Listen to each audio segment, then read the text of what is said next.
병인데 병을 더 심각하게 하는 것이 있습니다. 그것이 무엇이냐면 독소입니다. 독소가 몸에 쌓이다 보면 몸의 장기를 점점 손상시키고 그 기능들을 다 파괴시킵니다. 여러분들 중에 독소 있는 음식을 드시고 싶은 분들이 계십니까? 목사님, 죽으라고 그것을 왜 먹으라고 하십니까? 이렇게 말하는 분도 있을 것입니다. 몸에 독소가 있으면 치료를 통해 독소가 몸 밖으로 배출될 수 있게 해야 합니다. 그렇지 않으면 그 독소가 우리를 해한다는 것이죠. 이 세상에서 가장 해로운 독소가 있습니다. 그것이 무엇인지 아십니까? 죄입니다. 아담과 하와가 죽은 것은 죄의 독소로 찾아온 결과 때문에 죽은 것입니다. 죄의 독소로 찾아온 결과, 죄의 독소로 만들어낸 그 역사가 우리를 죽게 했다는 것이죠. 죄보다 심각한 독소는 없다는 것을 우리는 잘 알고 있을 것입니다. 죄라는 독소는 우리가 사는 세상에 잠식하고 있으며 우리의 몸에도 그 죄가 점점 힘을 발휘하고 있다는 것입니다. 육신에 있는 독소는 심각하게 여기면서 영을 해하는 독소는 심각한 것으로 여기지 않는다면 우리는 분명 해로운 삶을 살고 말 것입니다. 육을 해하는 독소는 육을 해하지만 영을 해하는 독소는 영을 해하기 때문에 육을 해하는 독소보다는 영을 해하는 독소가 더 심각합니다. 우리의 몸에 들어온 독소는 우리 몸에 있는 것들을 다 손상시키고 우리를 제 기능을 하지 못하는 육신이 되게 합니다. 우리가 사는 시대에 끊임없이 독소를 뿜어내는 역사를 우리가 주위에서 잘 볼 수 있을 것입니다. 여러분, 심각한 질병 중에 폐혈증이라는 것이 있습니다. 폐혈증은 독소가 피를 타고 다니면서 모든 장기에 심각한 손상을 입히는 질병입니다. 많은 분들이 마지막에는 폐혈증으로 생을 마감하기도 합니다. 폐혈증이 걸리면 환자 스스로 그 질병으로부터 자유로울 수가 없습니다. 의사가 약을 투여하고 치료할 때 헤어나올 수 있는 가능성이 있습니다. 오늘부터 4부 찬양 예배 시간에는 호세아를 강해하고자 합니다. 이 호세아의 저자는 호세아입니다. 이 호세아란 이름의 뜻은 구원자입니다. 같은 이름으로 여호수아가 있습니다. 원래 여호수아의 이름은 호세아였습니다. 그런데 모세가 그 호세아의 이름을 여호수아로 바꾸어 주었습니다. 이는 구원자라는 뜻에서 여호와는 구원이시다 라고 하는 것이고, 여기에 여호와가 추가되어서 여호수아 이렇게 명칭을 우리에게 알려주는 내용입니다. 또 이 여호수아라고 하는 이름이 바벨론 포로 이후에 예수아라고 하는 이름으로 사용되기도 합니다. 예수아는 우리가 잘 알고 있듯이 예수라고 하는 이름으로 사용됩니다. 여러분, 여기에서 호세아라고 하는 이 부분을 통해서 우리가 하나님께서 무슨 내용을 전달해 주시기를 원하는가 하냐면, 구원자이신 예수 그리스도가 이 땅에 오셔서 무슨 일을 할 것인지, 구원 역사를 펼치시는데 그 구원 역사가 어떻게 우리의 삶에 나타나는 것인지에 대해서 조명해 주고 설명해 주는 내용이 호세아입니다. 그러니까 호세아와 예수 그리스도, 고멜과 죄인들을 연상하여서 생각하시면 더 이해가 쉬우리라고 생각됩니다. 호세아는 선지자로 하나님께 부름을 받았습니다. 구약 성경에는 선지서를 대선지서, 소선지서로 나눕니다. 대선지서와 소선지서라고 해서 대선지서는 대단히 큰 선지자들, 소선지자들은 작은 선지자들, 이렇게 이해하시면 굉장히 잘못된 생각입니다. 대선지서는 이사야부터 다니엘까지 5명의 선지자를 가르쳐서 대선지자 이렇게 말하고, 소선지서는 호세아부터 말라기까지 12명의 선지자를 소선지자 이렇게 이해하면 곤란하다는 것입니다. 큰 선지자가 어디 있고 작은 선지자가 어디 있습니까? 대선지자와 소선지자는 없고, 대선지서와 소선지서를 나누는 것은 분량의 차이 때문입니다. 소선지서는 12권 중에 호세아 선지자가 가장 먼저 등장합니다. 왜 소선지서에 호세아 선지자가 가장 먼저 등장할까요? 대선지서와 소선지서의 구분처럼 길이의 차이는 아닙니다. 호세아 뒤에 나오는 요엘보다 그 뒤에 나오는 아모스가 더 깁니다. 그리고 호세아와 스가랴 모두 14장씩으로 되어 있는데, 스가랴 선지자가 더 긴 내용을 다루고 있습니다. 또 이것은 연대 순으로 기록한 것도 아닙니다. 호세아보다 오바댜, 요나, 요엘, 아모스가 더 먼저 기록되었음에도 호세아 뒤에 있다는 점을 기억하셔야 합니다. 호세아가 소선지서에서 가장 먼저 나오는 것은 사람이 구원받기 원하시는 하나님의 초청이라는 것입니다. 그 이유에 대해서 좀 더 구체적으로 살펴보겠습니다. 소선지서에서 가장 먼저 나오는 것이 이사야입니다. 그 뜻이 여호와는 구원이시다입니다. 소선지서 중에서도 호세아가 먼저 나오는데, 이는 하나님의 사랑과 구원을 강조하기 위해서 호세아서를 소선지서에서 먼저 등장시키고 있다는 것입니다. 그러므로 선지서를 보고서 하나님의 심판만 강조하는 것은 선지서의 핵심에서 벗어나는 것이다, 이렇게 생각하셔도 틀리지 않습니다. 물론 하나님께서 선지자를 통해서 징계를 보여주십니다. 징계를 주시는데 그 징계는 회복을 위한 징계입니다. 호세아서의 핵심 단어가 무엇이냐면 돌아오다 하는 단어입니다. 돌아가다, 돌아오다 하는 이 동사는 호세아서에 반복적으로 나온다는 것이죠. 우리가 믿음으로 구원을 받는다 이렇게 말하지 않습니까? 믿음으로 구원을 받는다는 말은 올바른 대상에게로 믿음을 갖고 돌아가는 것을 뜻합니다.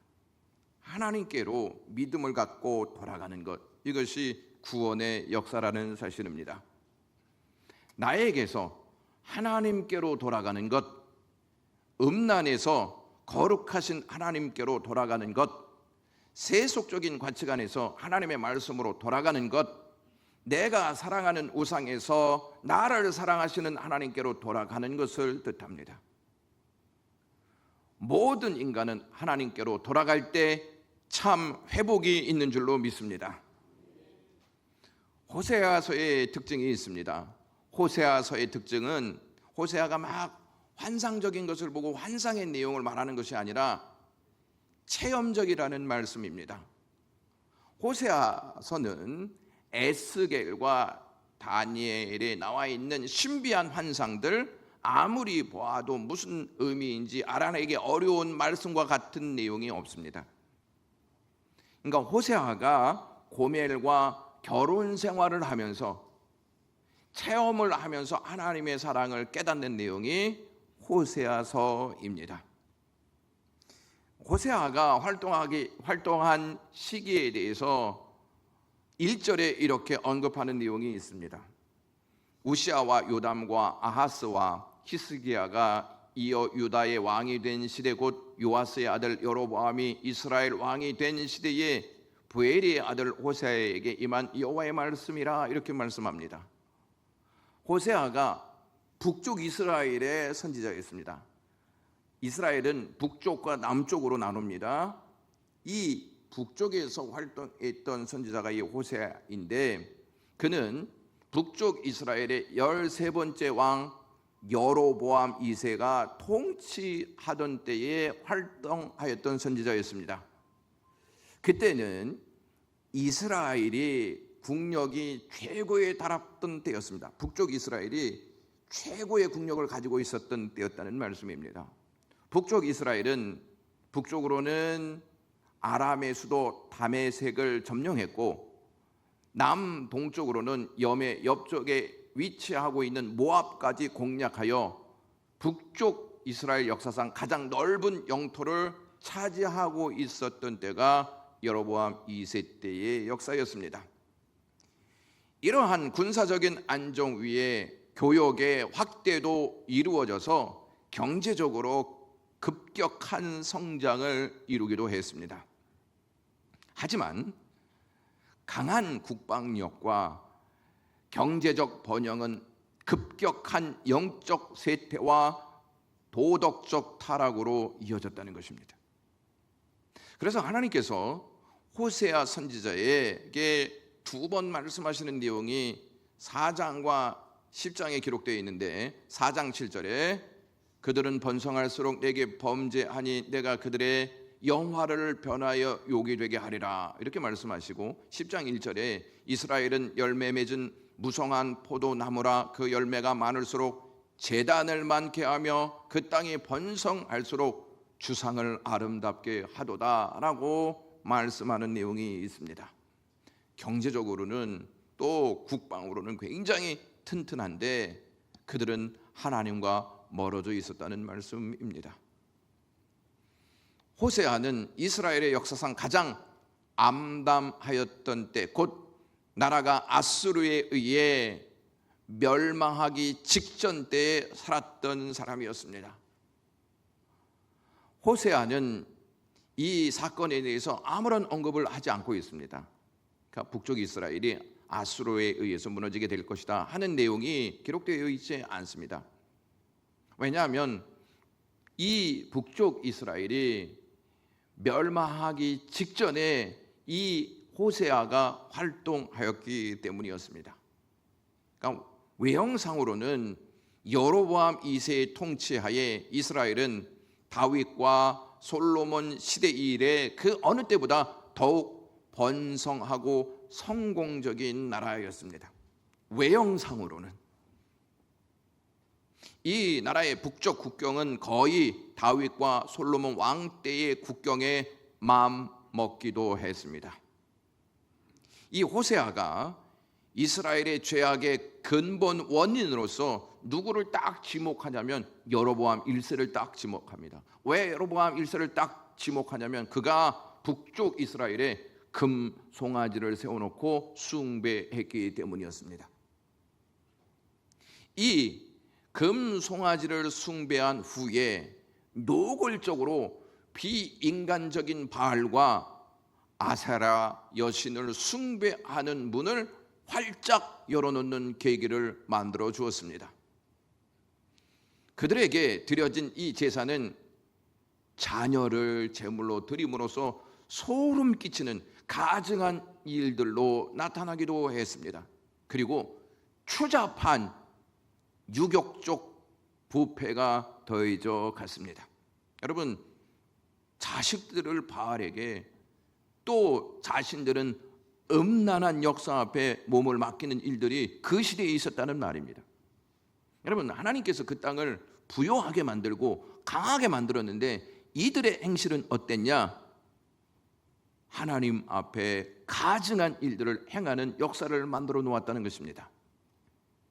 이 호세아는 뿌려진 이 악을 수확할 때 살았다는 것입니다. 창조주 대신 피조물을 숭배하였던 때에 살았습니다. 참 하나님의 명령도 순종하지 아니하였던 이스라엘 백성들의 모습을 보면서 살았습니다. 이스라엘 백성들은 부정직했습니다. 상호 간에 신뢰를 했던 관계를 깨뜨리고 서로 불신하는 관계 가운데 살았습니다. 하나님과 사람에 대한 기만 등이 아주 편만해 있었습니다. 피 흘리기를 굉장히 즐겨했습니다. 번영하였던 여로보암 2세 때에 온갖 사치가 조장되었습니다. 여러분, 나라가 부강할수록 사치스러운 나라가 될 수도 있습니다. 가난한 자를 압박하고 재판을 잘못하는 이 일을 예사롭게 여겼습니다. 음행이 종교에 도입되었습니다. 사회 전체가 퇴폐 문화에 지배받고 있었습니다. 신성 모독과 회의주의가 팽배했고 우상 숭배에 빠진 제사장들은 백성들과 함께 죄를 지으면서 살았습니다. 그리하여 그 땅을 뒤덮은 부패가 가속화되었습니다.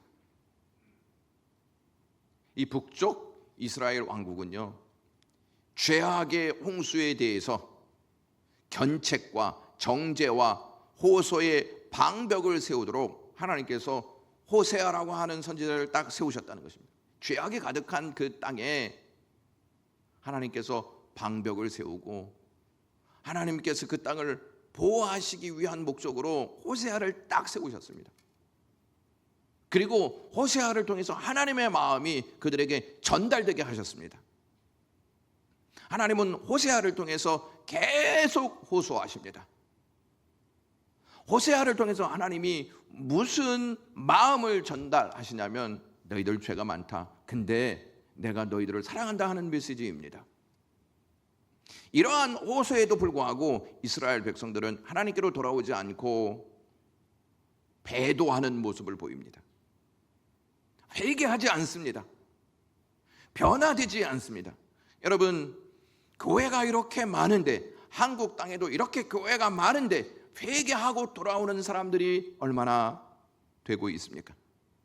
하나님을 믿으려 하는 사람들이 얼마나 되냐 하는 것입니다. 분명히 말씀이 선포됨에도 불구하고 끔찍하지 않는다는 것입니다. 반역적 행위가 더해져 가고 있습니다. 이스라엘은 분명 강한 국방력과 경제적 번영을 누리고 있었습니다만 심각한 영적 타락에 빠져 있었습니다. 여러분, 호세아서에 가장 많이 나오는 단어가 무엇인지 아십니까? 음란과 음행과 간음입니다. 따라서 고멜은 북쪽 이스라엘의 영적 상태를 보여주는 여인이었습니다. 여러분, 우리나라도 국방력이 강하지 않습니까? 우리나라 국방력이 세계 몇 위인지 아십니까? 이거 맞추시면은 다음 주에 사부 예배에 나오셔도 괜찮습니다. 네? 5위입니다. 5위. 예. 그래서 다음 주에 나오셔도 괜찮습니다. 경제적 규모는 몇 위일까요? 13위입니다. 조금 떨어졌습니다.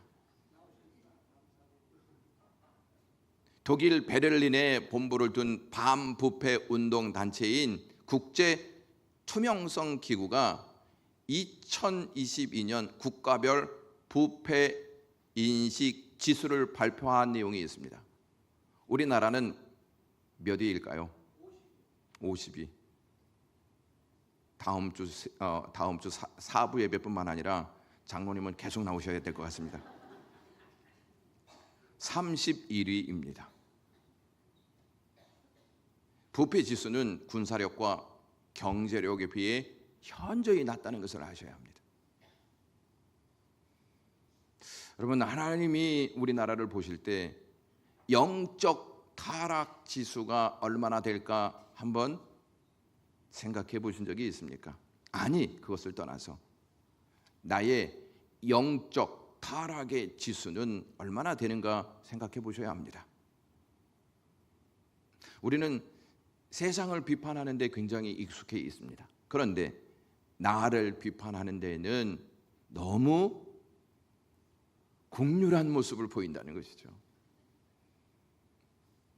영적 타락 지수는 다른 나라와 비교하여 수치를 따져보기보다는 하나님의 말씀을 기준으로 따져보아야 합니다.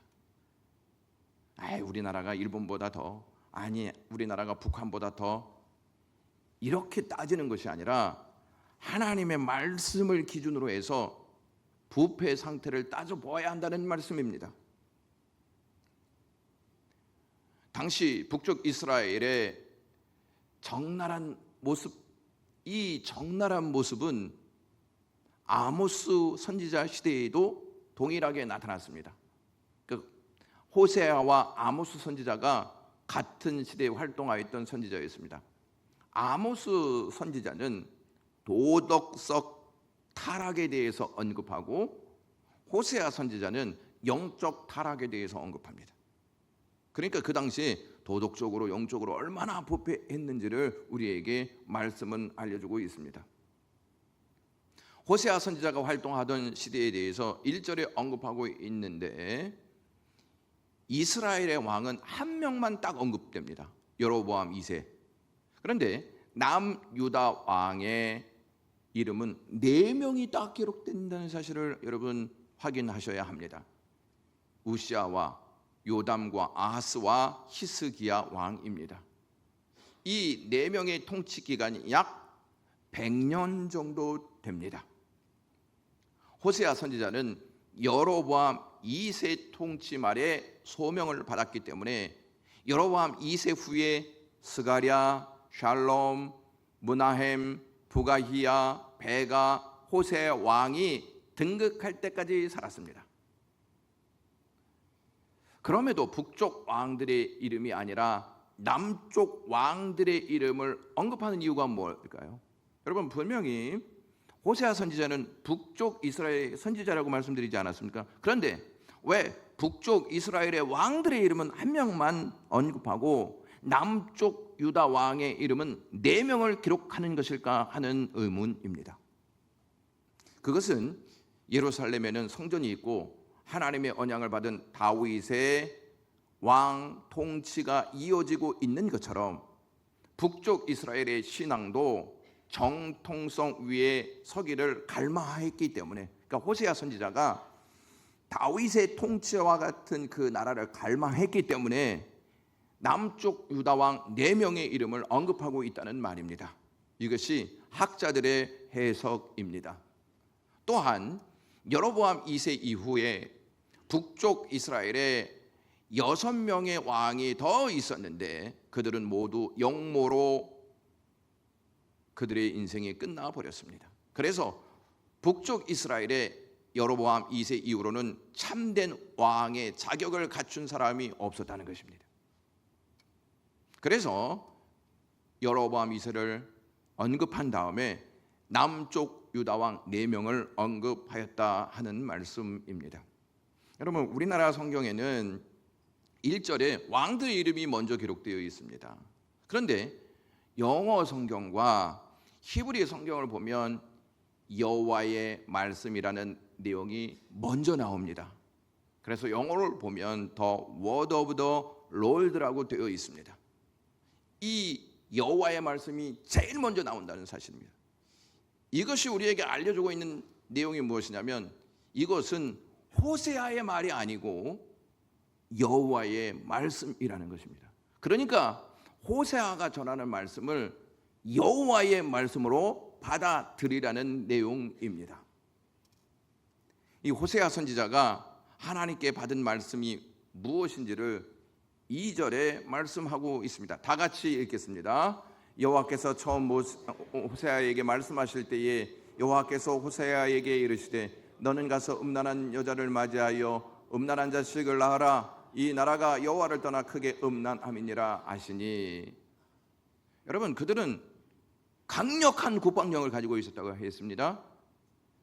강력한 경제력을 가지고 있었음에도 불구하고 여호와를 떠나 크게 음란했다 이렇게 말씀합니다. 여호와를 떠난 자들의 공통적인 상태는 음란함입니다. 여러분, 우리나라가 동성애를 추진하려고 하지 않습니까? 하나님을 떠나는 징조입니다. 하나님을 떠난 자는 반드시 음란하게 되어 있습니다. 여러분, 이단의 교주들이 왜 음란함에 죄를 더해져 가고 있습니까? 하나님을 떠났기 때문입니다. 하나님의 은혜로 강하고 부한 나라가 되었는데 그들은 하나님을 섬기지 않고 음란했습니다. 그들이 얼마나 음란했냐면 이방신 바알에게 제사하는 것에 관심이 매우 많았습니다. 바알 신전에 사제들이 있었는데 바알의 사제들은 신전에 여성 사제들을 두었습니다. 이 여성 사제들은 성창이라는 성전 창녀로 세워졌습니다. 여러분, 말이 됩니까? 그러므로 그들은 바알에게 제사한 다음에 그들과 음란한 짓을 행하였다는 사실입니다. 이스라엘은 남성 중심의 사회였습니다. 그래서 이 음란하고 더러운 종교가 구미에 당길 수밖에 없었습니다. 그들의 욕구를 충족시키기 충분하였기 때문입니다. 여호와 하나님은 거룩한 분으로 소개하고 있습니다. 음란한 행위를 죄로 여기는데 바알과 아세라는 성적 요구를 채워주는 것에 힘을 보태주고 있으니 얼마나 좋습니까? 그래서 그들은 바알과 아세라를 따르고 즐기는 일에 흠뻑 젖어 있었습니다. 이것이 과연 그들만의 이야기라고만 할 수 있습니까? 교회에 있을 때는 그럴듯한 모습으로 있다가 세속적인 것을 즐기고 세속적인 것을 즐길 수 있는 기회가 생기면 바알과 아세라가 주는 쾌락적인 시간을 우리는 보내고 있지는 않은가 생각해 보셔야 합니다. 우리의 손에 핸드폰이 쥐어져 있습니다. 무엇을 보는 시간이 많이 있습니까? 우리는 핸드폰을 손에 쥐고 있기에 얼마든지 우리가 원하는 것을 보고 즐길 수 있습니다. 손에 쥐고 있다는 말은 우리가 핸드폰을 지배하고 있다는 것입니다. 그런데 여러분, 그거 아시나요? 핸드폰에 있는 것들이 오히려 나를 지배하고 있다는 사실을 아십니까? 핸드폰으로 예배 시간이 되면 예배하지만 그 이외의 시간에는 핸드폰으로 무엇을 보고 즐기고 있느냐 하는 것입니다. 핸드폰으로 예배를 보면서 그 핸드폰으로 과연 무엇을 즐기고 있느냐 하는 것입니다. 쾌락적인 세상 문화와 거룩한 기독교 문화를 둘 다 즐기는 것도 좋다고 생각하며 사는 모습도 지금이나 그때나 차이가 없다는 것입니다. 하나님의 사랑을 입어 약속의 땅에 들어가서 살 수 있었던 그들이 하나님이 아닌 바알과 아세라를 섬기는 영적 간음을 범하고 있으니 괘씸하지 않습니까, 여러분? 괘씸한 자들은 당장 심판해서 이 땅에서 사라지게 하는 것이 마땅하지 않습니까? 그들이 범하는 음란함을 사진 찍어서 인터넷에 올리고 삶의 현장과 교회 현장에서 얼마나 두 얼굴을 가지고 살아가고 있는지 고발하여서 아예 활동하지 못하도록 만들고 싶어하는 마음이 우리에게는 있는지도 모릅니다. 그러나 하나님은 호세아 선지자에게 말합니다. 음란한 여자를 맞이하여 음란한 자식을 낳아라 라고 말씀하십니다. 여러분, 당황스럽지 않습니까? 이해가 가지 않는 부분입니다. 그리고 하나님의 말씀대로 그런 여인과 결혼하면 사람들의 시선이 어떨 것 같습니까? 호세아가 말이야 선지자라고 하면서 음녀와 결혼을 했대. 그 여인과 결혼하면 선지자 자격을 잃을 수도 있지 않겠습니까? 율법을 내세워서 호세아를 고소할 수도 있지 않겠습니까? 사람들은 호세아를 조롱하면서 결혼할 여자가 그렇게 없어서 선지자가 음란한 여자와 결혼을 하냐고 말할 수도 있지 않겠습니까? 그들이 그렇게 말한다면 호세아 선지자가 무슨 말을 할 수 있습니까?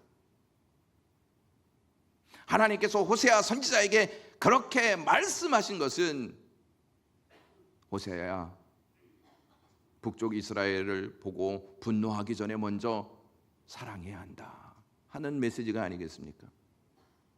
기적하고 쓴 소리를 하기 전에 먼저 사랑하라는 말씀으로 들리지 않습니까? 음란한 여자를 누가 받아들일 수 있습니까? 그런데 하나님은 그 음란한 여자를 받아들이라고 말씀합니다. 하나님께서는 선지자의 결혼이나 가정을 통해서 말씀하시는 경우가 있었습니다. 이사야 선지자에게는 그의 자녀의 이름을 통해서 메시지를 주십니다. 하나님께서. 이사야에게는 두 아들이 있었습니다. 화면을 보여주시면 첫째 아들이 스알 야숲입니다. 남은 자가 돌아오리라. 둘째 아들이 마알살랄 하스바스입니다. 노략이 속히 이루어질 것이다. 무슨 말이냐? 바벨론에 의해서 노략이 속히 이루어질 것이다. 그런데 남은 자를 이스라엘 땅에 둘 것이고 남은 자들도 다시 돌아오게 할 것이다 하는 메시지를 이 두 아들들의 이름을 통해서 주신다는 것입니다. 비록 바벨론으로 끌려가 포로가 될지라도 다시 돌아올 것이다 하시는 하나님의 약속이 그들의 이름을 통해서 알려주고 있다는 것입니다. 예레미야 선지자는요, 결혼을 했을까요, 안 했을까요? 목사님, 우리도 결혼 생활하기 지금 힘든데 남이 결혼했는지 안 했는지 어떻게 알 수 있어요? 예레미야 선지자는 결혼을 하지 못했습니다. 결혼은 두 사람, 남자 여자가 서로 사랑의 언약을 맺는 관계인데 언약 상대와 결혼하지 않는 것은 언약이 깨졌기 때문이었습니다. 그러니까 예레미야 선지자가 무슨 말을 전하냐면 너희들은 바벨론에 끌려갈 것이다. 바벨론에 끌려갈 것이다. 왠지 아니 너희가 하나님의 언약을 깨뜨렸기 때문이다. 그래서 예레미야 선지자는 결혼을 하지 않습니다. 그게 메시지입니다.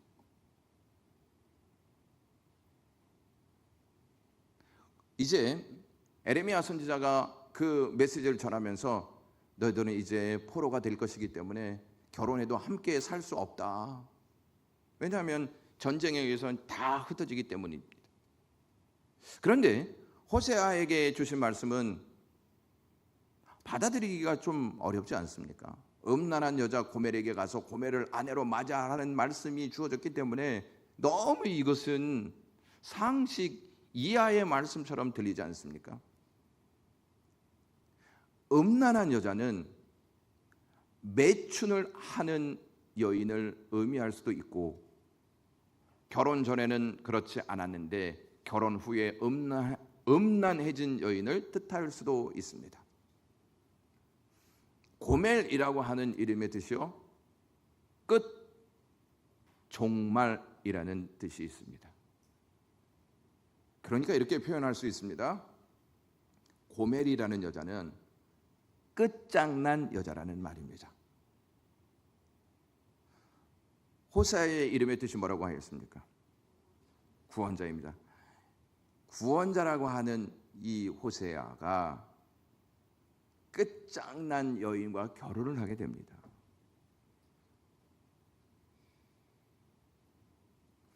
고멜이요, 누구를 보여주고 있냐면 북쪽 이스라엘의 백성들을 보여주고 있는 여인입니다. 만약 여러분들에게 호세아와 같은 명령이 떨어졌다면 여러분 어떻게 반응하실 것 같습니까? 지금도 마지못해서 사는데 제가 무슨 죄를 지었길래 그런 말씀을 하십니까? 라고 하시지 않겠습니까? 우리는 합리적인 것이나 타당한 것이라면 얼마든지 순종할 수 있는데 합리적이지도 않고 타당하지 않는 말씀에 대해서는 늘 고개를 절레절레 저으면서 소극적인 자세를 취한다든지 어려워서 못하겠습니다, 이렇게 거부 의사를 밝힙니다. 그런데 호세아 선지자는 수용하기 쉽지 않은 하나님의 말씀에 수용하여 고멜을 맞이합니다. 3절과 4절 말씀을 같이 읽도록 하겠습니다.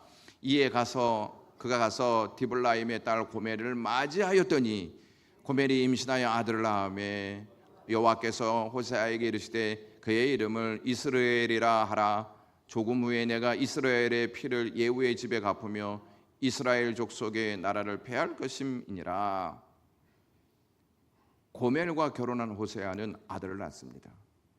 하나님께서 아들을 낳은 그의 이름을 이스라엘이라 하라 이렇게 말씀하십니다. 하나님이 지어주십니다. 호세아가 짓는 것이 아니었습니다. 북쪽 이스라엘 백성들은 자신들이 이스라엘이 아니라 이스라엘로 여기고 있습니다. 여러분, 이스라엘의 이름의 뜻이 무엇이죠? 이스라엘, 하나님과 겨루어 이겼다 하는 뜻입니다. 자기들은 그러한 이름을 가지고 있다고 생각했어요. 근데 하나님은 뭐라고 이야기하시냐면 이스라엘이라 하라 이렇게 말씀하시고 있습니다. 이스라엘이 무슨 뜻이냐면 하나님이 흩으신다는 뜻이에요. 자기들은 하나님과 겨루어서 이긴 백성들로 생각했는데 하나님은 이제 이름을 바꾸세요. 이스라엘이라. 단어 한 글자 차이가 납니다. 르자하고 라자의 차이가 있는 것입니다. 하나님은 이 이스라엘을 폐하시겠다 이렇게 4절에 말씀하십니다. 그러면서 5절에 이렇게 말씀하시는 대목이 있습니다. 그날에 내가 이스라엘 골짜기에서 이스라엘의 활을 꺾으리라. 여러분, 여기서 활을 꺾으신다는 말이 무슨 말이냐면 군사력을 의미합니다. 그러니까 이제 그렇게 강하였던 군사력이 깨질 것이다, 힘을 발휘하지 못할 것이다 이렇게 말씀합니다. 무슨 말씀이냐? 하나님이 딱 심판하시면요, 가지고 있던 경제력도 아무것도 아니고 가지고 있던 군사력도 아무것도 아니라는 것입니다. 하나님이 꺾으시면 끝장난다는 것입니다. 이스라엘은 이스라엘에서 가장 비옥한 평야지대이고 곡창지대였습니다. 가장 중요한 교통요지가 이스라엘이었습니다. 여러분, 이스라엘이라 하라, 이것은 사람의 이름뿐만 아니라 지명이에요. 지명. 여기에서 전쟁이 굉장히 많이 일어났습니다. 왜? 교통의 요충지였기 때문에 그렇습니다. 그 다음에 곡창지대이지 않습니까? 그러니까 여기를 차지하면 북쪽 이스라엘을 다 차지할 수 있다 이런 생각에서 여기에서 전쟁이 그렇게 많이 일어났던 것입니다.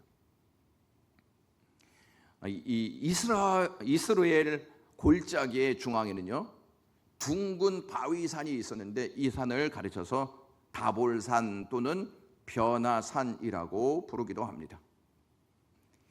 이스라엘은 그 유명한 아합이 나봇이라는 사람의 포도원을 빼앗았던 지역이었습니다. 그러니까 나봇의 포도원이 이 이스라엘 지역에 있었습니다. 그러니까 이 이스라엘이 얼마나 중요한 지역이었는지 이 아합이 알고 있었다는 것이죠. 그 다음에 예후가 아합 집안 사람들을 죽이고 왕이 된 곳이 이스라엘입니다. 결국 하나님의 말씀대로 이 이스라엘이요, 732년 다메섹이 함락되고 722년에 마지막 왕 호세아 때에 수도 사마리아는 함락되고 백성들은 아수르에 끌려갑니다. 여러분, 여기서 되게 인상적인 부분을 알 수가 있습니다. 호세아 선지자가 활동하였는데 이스라엘의 마지막 왕이 호세아였습니다. 그러니까 선지자가 왕이 됐다는 말이 아니고 마지막 왕이 호세아였는데 그 호세아가 구원자가 되지 못했다는 말입니다.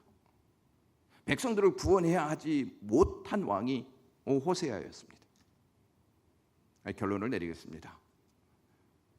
음란한 여자 고멜이 하나님의 심판의 대상이 되지 않았던 것은 구원자란 이름을 가진 호세아 선지자가 그녀와 결혼했기 때문이에요.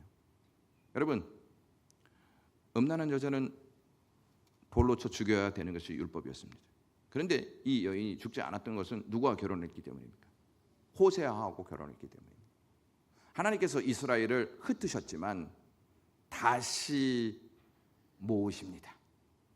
왜? 그들과 결혼했기 때문입니다.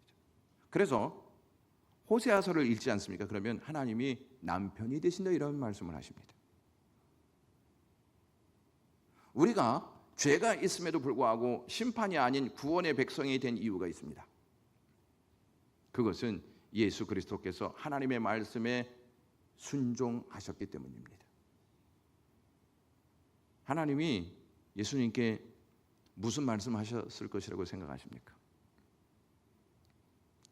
예수님이 순종하셨다고 하지 않았습니까? 그러니까 무슨 말씀에 순종하셨기 때문에 우리가 구원의 백성이 되었냐 하는 것입니다. 하나님께서 예수님께 하신 말씀은 가서 우리를 아내로 맞이하라는 말씀이었습니다.